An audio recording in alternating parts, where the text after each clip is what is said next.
So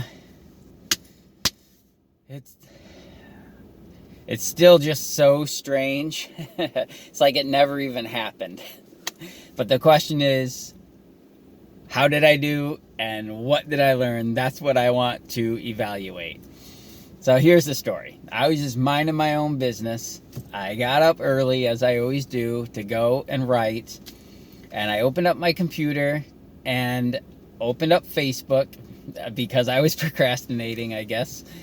And I saw that I had a message.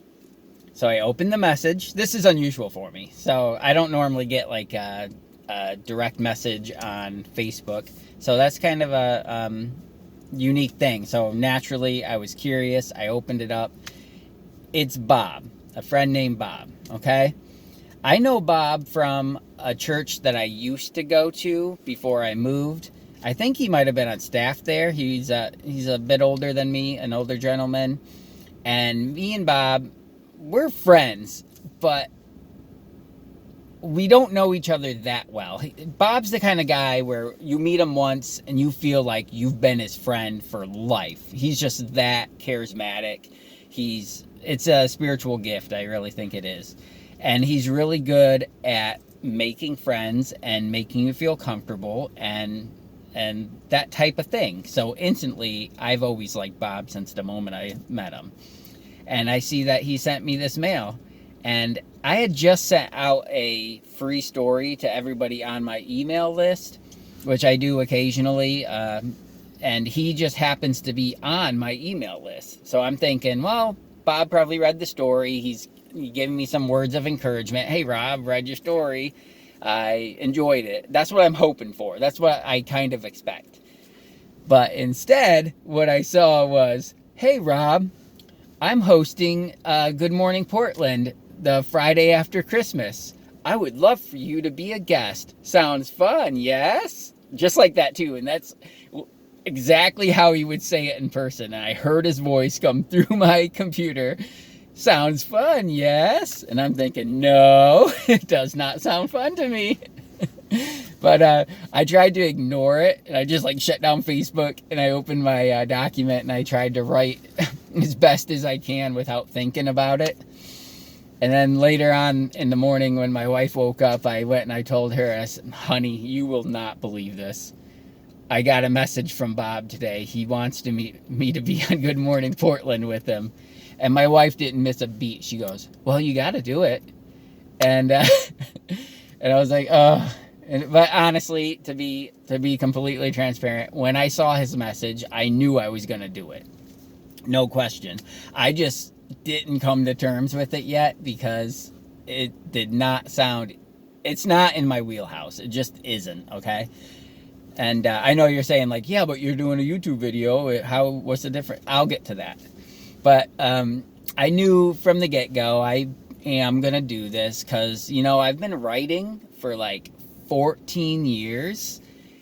And really, I've been fulfilling that desire for 14 years. I've always wanted to be a writer. I've been writing, and then I've started publishing on Amazon. But I think I want to take it to the next level. I don't want to just be an author anymore. I want to be a read author. I want to sell books. I want to make a living selling books. So I'm thinking, this was right around Christmas time, right around the New Year and everything. And I'm thinking, you know what? It is just time. This is an opportunity, an open door. You got to walk through it, and that's all there is to it. So I'm thinking there's no way I'm going to say no. I can't. I agree with my wife. It is time. So I got back on the computer. I answered Bob. I told him, yeah, Bob, that does sound fun. And something to that effect. But then later that day, I called him. I took a little break at work. I ran to my car so I could have a little bit of privacy. And I called him up and I'm like, hey, I'm excited about doing the radio program. And that's the truth. I was excited about it in many, many ways. I said, but this is not typical for me. This isn't even in the ballpark for me. So can we meet? Can we talk? What should I expect? How do I prepare? And he was great to put my mind at ease. First of all, he told me, like, this is not a big radio station, Rob. It serves a little town in Portland. I think the town is like 12,000 people, and like where I live in the same county, like one town over, if I tune in, it's staticky. So you're talking, 25,000 people reach probably on this radio station. And then who's going to also be listening, Friday morning at 8 o'clock, Friday after Christmas. So not a big audience. So that kind of put my mind at ease a little bit. But he also said, write up a list of things that we could talk about your books, about you, about your writing, and email it to me. So that, I think, was like the big first step that made like the whole thing twice as easy in my mind, twice as less stressful, let's say that. So when that weekend came, I sat down and kind of just brainstormed a list, came off the top of my head pretty much, and I emailed it off to him. And that was that. I took that email and I printed it, and that became my new study sheet, So I carried it with me everywhere I went, put it in this pocket right here, and mostly at lunchtime, I'd pull it out and I'd read through it, like ask myself those questions, and then I would just answer back, and this is like all in my head, I'm not like speaking out loud. And I started to think, well, maybe I should do it out loud, because that's quite different. Because as a reader, have you ever noticed that? I don't know if you have this same issue. Like, I read, and in my mind, I'm lightning, I can read really quick with great comprehension. But if you ask me to read out loud in front of a class or like a group or something, suddenly I don't know how to read. It's just so weird. But anyway, I digress. So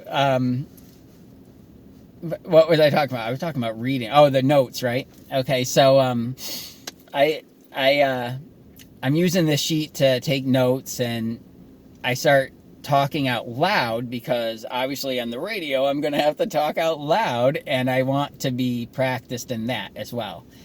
And I had 2 weeks from the time I accepted the offer to when the program would air. So that's quite enough time. So I just did like one time through the sheet each time at lunch. So I went through this like over a dozen times probably, or about a dozen times probably.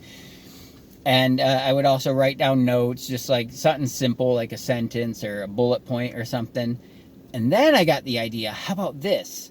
I took my phone, I turned on the camera, and I filmed myself doing it out loud, which I think was a big benefit, because when I was doing it by myself, I would stop in between. I would allow myself to do ums and ahs and think more.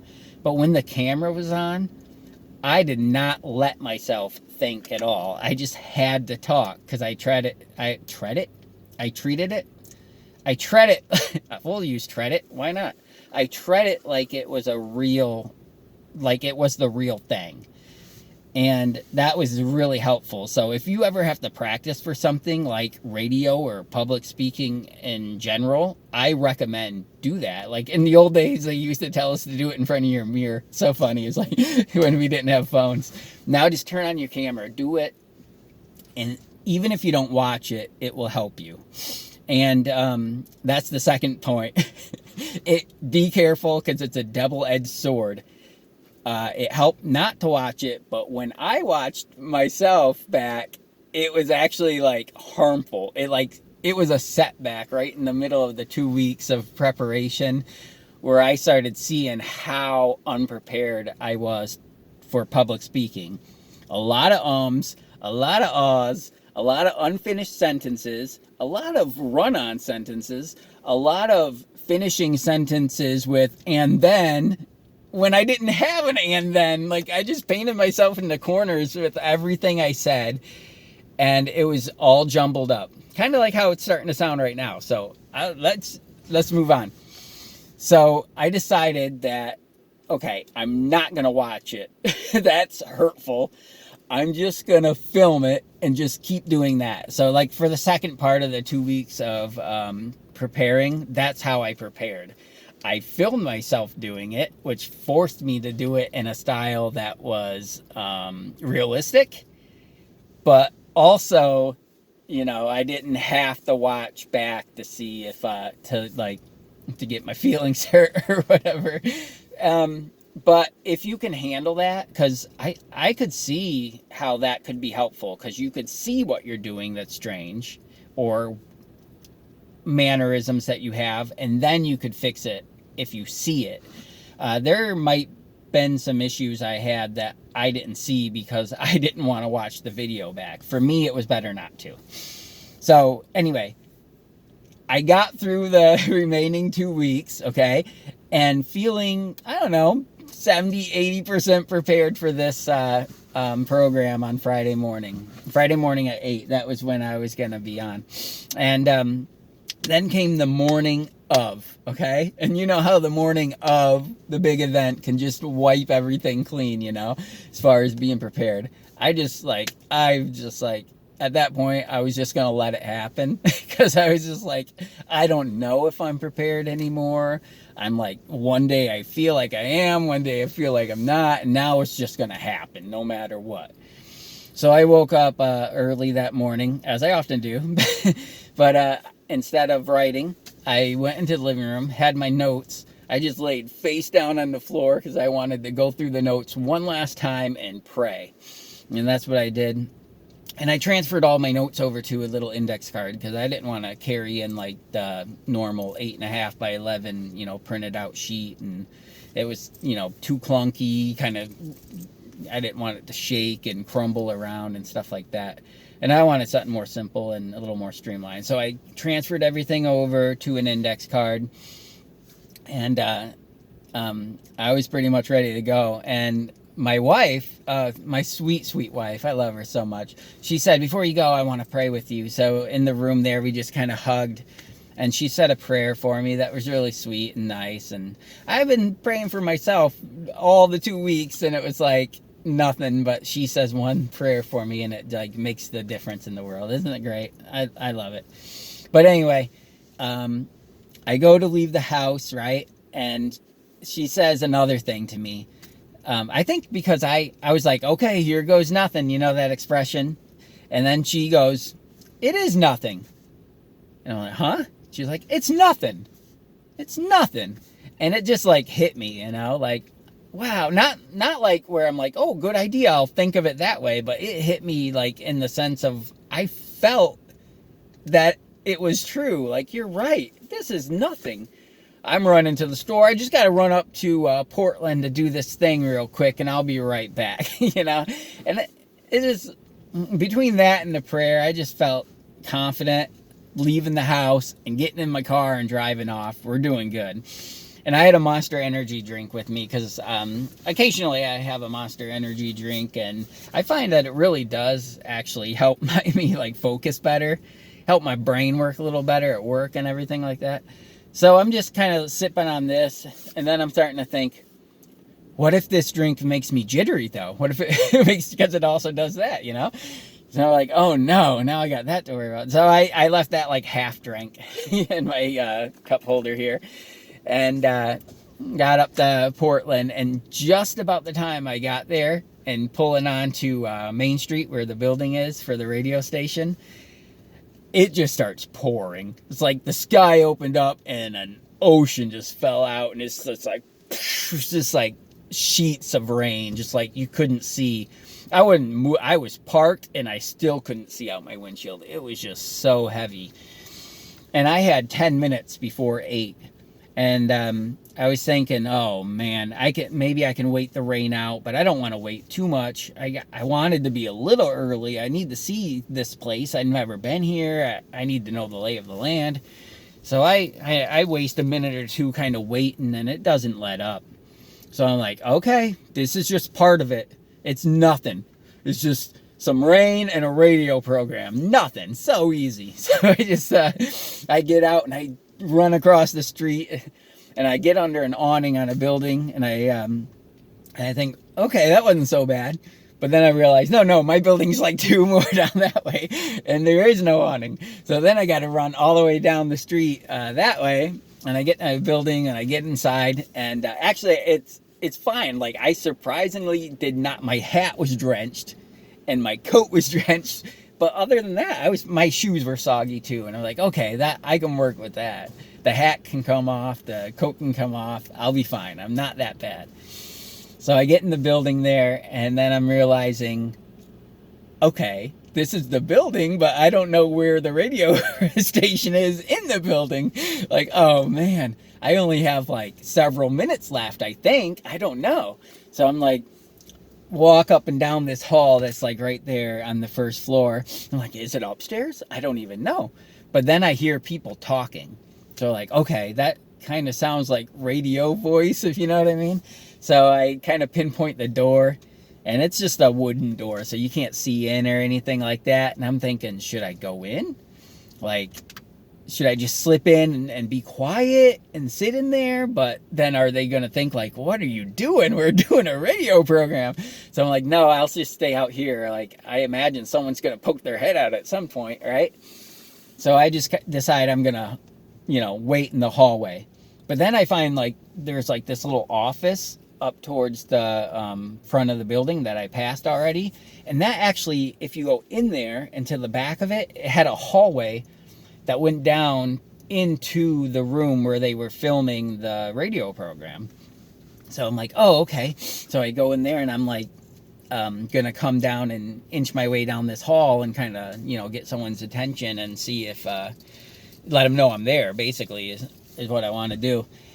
And I see this clock on the far wall inside the studio. What do we call that room? The recording room, I guess. And I'm trying to squint at it because I want to know how close it is to 8. Because if it's not close, I don't want to, be rude and go in there. And I'm squinting at it, and I just cannot tell what time it is at all.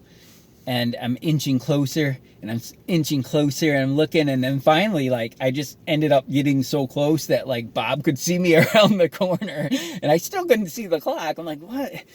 And he's like, waved, and I waved back, and I'm like, well, that settles that anyway. So I went back into the office, and I sat down, and I kind of waited a little bit longer. I got up, I kind of looked around at some things on, like, the shelf there, went into the lobby, just kind of looked at some things there. And like wet shoes, walked back into the office, sat down, like, this is the longest 10 minutes of my life waiting for this. Like, man, what is happening? And then finally, after a while, I hear Bob say, well, that's it for this guest, and then he announced me, like, stay tuned. After the commercial break, we have local author R.A. Graves. And I'm like, okay, this is happening. It's nothing, right? There goes nothing. And so when they go to commercial break, I walk down that hall into the room. It turns out that the guy that he was interviewing before me was the mayor of Portland. So, like, I'm glad I didn't just go in there, like the mayor of Portland. So I met him, I shook his hand, like, nice to meet you, blah, blah, blah. And Bob's like, here's your chair and everything like that. So I got to take my wet coat off, my wet hat, had my little index card, and I also had like a little thermos of water that I set down there too. So we get in the room, and Bob's like, oh, this microphone, you're gonna have to have it like right on your lips. Okay, uncomfortably close is what he said, because otherwise we're not gonna hear you.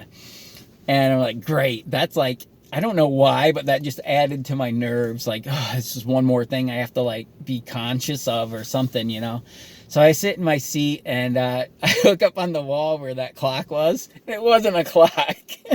It was like a wall decal that said, on air, Portland, WQRK or whatever I think it's WQKR is what it actually was.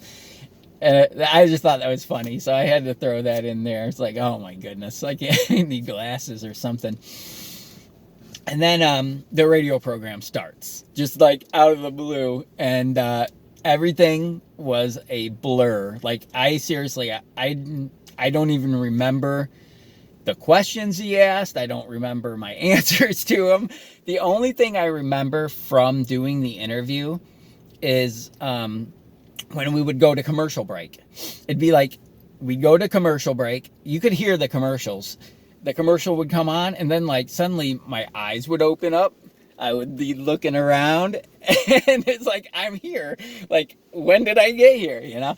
And that's the only times and there were 3 different commercial breaks. I think they were like 20-minute segments or something like that. And every time we went to commercial break, like suddenly I would be conscious and aware of my surroundings. And other than that, I barely remember any of it. It's for real. And it was so funny because Bob would like make small talks during the commercials and just ask me things like, how are the kids? Like, how was your Christmas? How about this weather? Just stuff like that, right?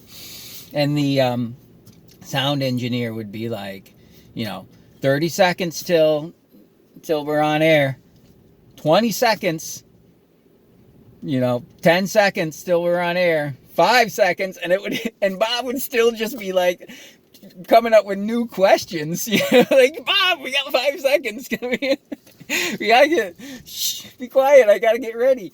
And no, but he was really good. He like actually really put me at ease. Maybe that was better, actually, that he was doing that, because just sitting for 5 minutes being nervous about it starting back up, I imagine that would be tough. But it was nice to just like be able to like, have a friend in between. It really took a lot of pressure off me, I think. And of course, he's super laid back about it all, and he just has that kind of personality where it's easy to just like feed off him, like Bob doesn't think it's a big deal, neither do I. So it really worked out, and that way.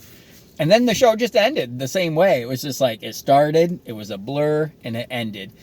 And I remember walking out to the car, and it was just so surreal. Like, I just did that.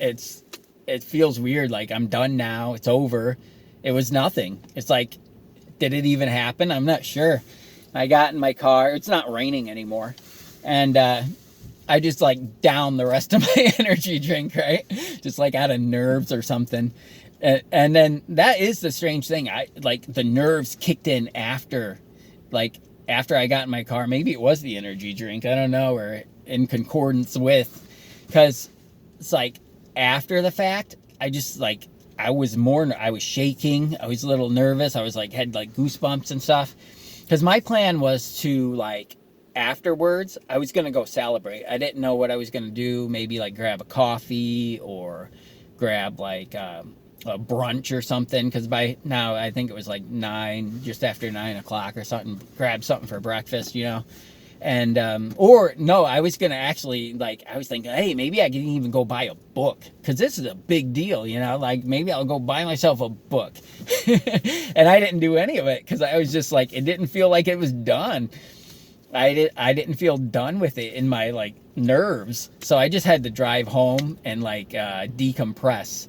So I went home, just laid in bed, just put my hands just relax and decompress.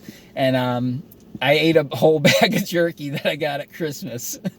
And that's what I did to celebrate the whole matter. So, and I guess that's the story, but the question is how did I do and what did I learn from it? That's what I really want to go over and process. And I didn't even listen to it. I sent out links on Facebook and everything so that other people could, but when I was linking it up, it started playing from the radio station's website, and I heard Bob announce me, and then I heard me hi, nice to be here, or something like that, and that's what it sounded like to me, and I'm no, clicked it off. And I'm it's done, it doesn't matter, it's out there already. So I just went ahead and I sent it out anyway onto Facebook, and what was my train of thought? I'm kind of losing my train of thought here. Yeah, how did I do? I was doing how did I do and what did I learn? Everyone said I did good. And I have no reason to doubt them, even though I didn't listen back to it. Basically, how I take that feedback is that it sounded normal. Like if you were just a stranger or an outsider and you listened to the program, you wouldn't have thought anything strange of it. So that to me is a good report. I was very happy about that. Of course, it took forever to prepare to get to that level, but I am just so happy about that. It was just so outside of my normal behavior, but I was so glad I did it. Even if it had turned out poorly, I think I still could have gleaned some kind of positive thing from it. The other thing I get from it is it kind of encouraged me a little bit, like not to be so scared about things like that. I can prepare, if you have enough time, you can prepare for it. And that's like 90% of it. If you're worried about sounding dumb or looking dumb, just that's such a small part of it. If you're prepared and you know what you're going to talk about, you're like mostly there.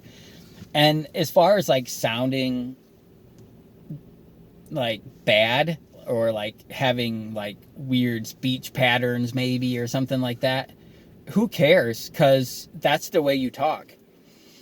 When I talk to my friends and my wife and whoever else, my boss, when I talk to clients, I don't think about how I sound. I just talk the way I talk.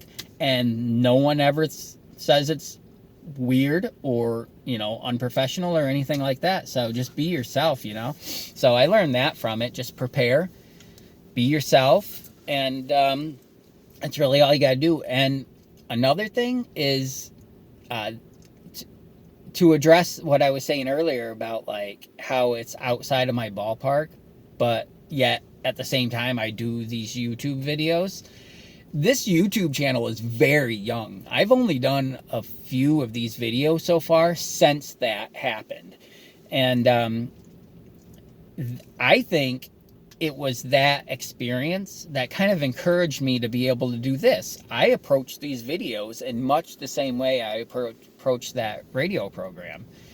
I just prepare ahead of time. And it's similar to the radio program too, in the sense that I can't edit this. I'm not gonna edit this, is more accurate to say. So whatever I come out with is what it's going to be, but I can prepare. And I do that. I prepare. I got little notes right here. You can't see them. They're just bullet points. Literally just one word. And then I go on to the next thing, and then I just talk about it, and whatever comes out, comes out. And other than that, I'm not going to fear how I sound. I'm not going to fear what I look like. I just control the things I can control.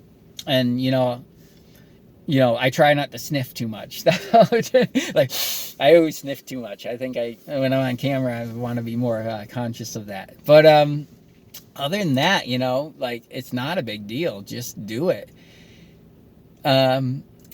So, yeah. I lose train of thought so easy.